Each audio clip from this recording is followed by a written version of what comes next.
Hey yogis, welcome. Namaste to you all. It's Ali and today we are here to workshop Chaturanga.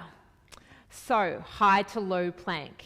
It's a transition pose. This one's a little bit tricky, right? So, Chaturanga relies on a setup of plank and integrity built through high plank. In our vinyasa classes, Chaturanga is literally one out breath. Okay, so it's not a pose that we can sit and hold and wait. In fact, it's very, very uncomfortable if a teacher puts you in Chaturanga and asks you to hold there. Okay, I could probably hold it for maybe 5 seconds max, and I've been practicing for a long time. So I have to say it is an advanced practice, it's advanced posture. I have seen students who have been practicing for 8 years still haven't mastered Chaturanga properly. There's a certain point in your practice where you may have the body strength, but it's the knowledge of how to correct your alignment in Chaturanga and knowing where you are in space that will, all of a sudden, you'll have that aha moment and it will all land. Okay. Now, word of caution, there is 2 versions of Chaturanga. I'm going to separate the 2. We're going to start with version 1 first. Let's jump on our mat and let's take a look. All right, so the setup for Chaturanga is to come into high plank. So, set up high plank, shoulders over wrists, hands spread wide, grounding into the earth, nice and strong.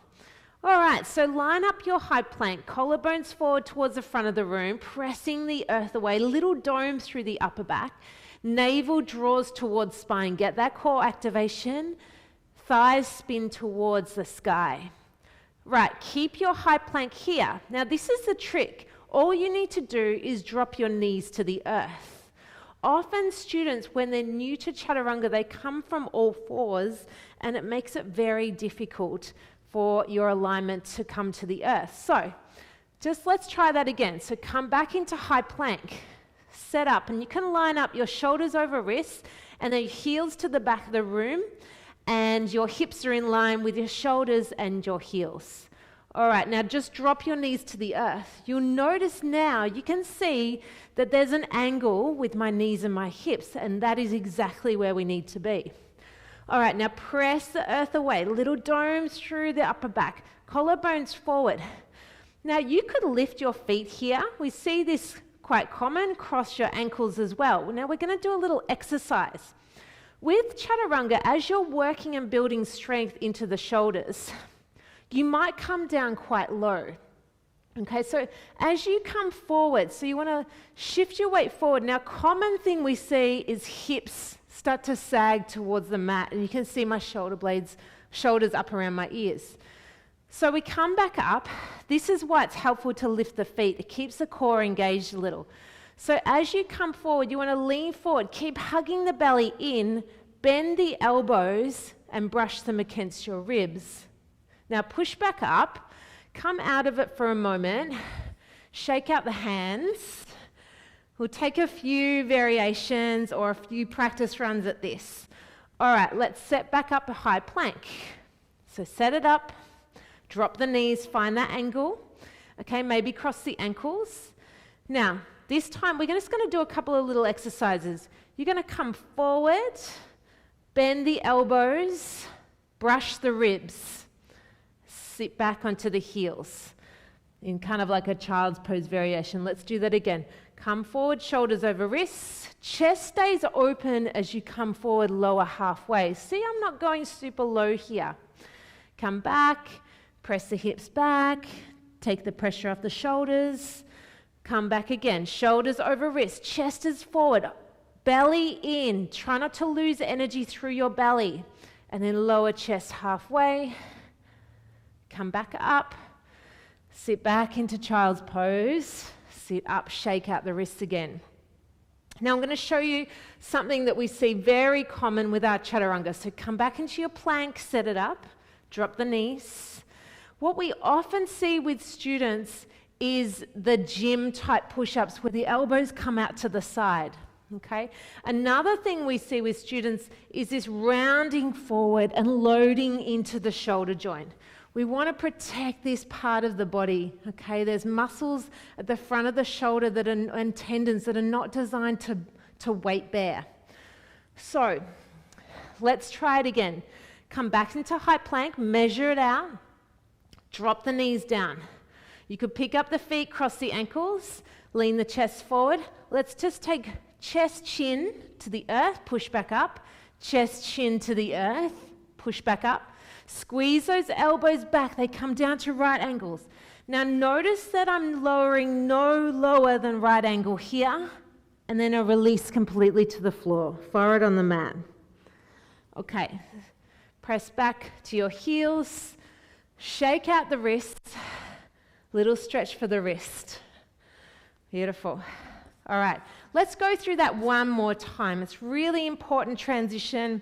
Sometimes when I'm feeling fatigued in my yoga practice, I'll drop my knees and do multiple versions of Chaturanga and vinyasa on my knees. If I'm tired, if it's that time of the month, like any reason, and I might combine it with full versions as well. Let's do that one more time. Hands spread wide. Find high plank. Set it up. Eye gaze forward, drop the knees, lift the feet up, cross the ankles, look forward, bend the elbows, lower, hold halfway. 5, 4, 3, 2, and then release to the earth. From here, you're in the perfect position just for your cobra to lift up the chest and lengthen. Alrighty, sit back onto the heels, shake it out.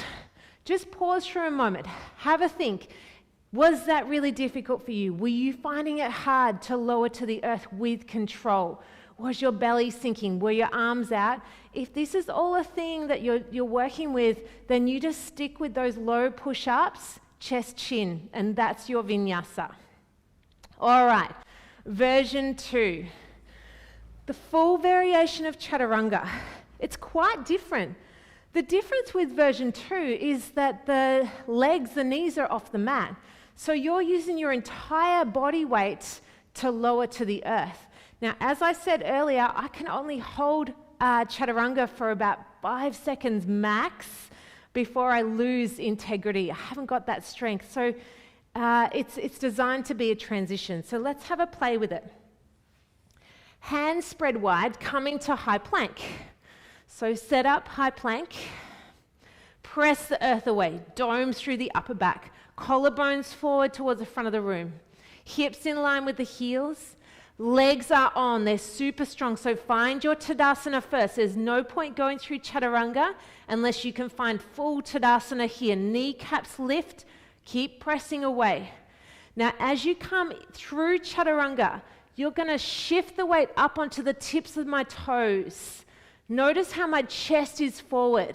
Shoulders are over the wrists. Now from there, I keep the hips and shoulders in line. I just bend the elbows and lower to right angle. Hold. From there, you flip the toes, upward facing dog. And there you have Chaturanga. All right, I'll just catch my breath and then let's have a play with that one more time. Shake out the wrists, little bit of a stretch. Come back into high plank.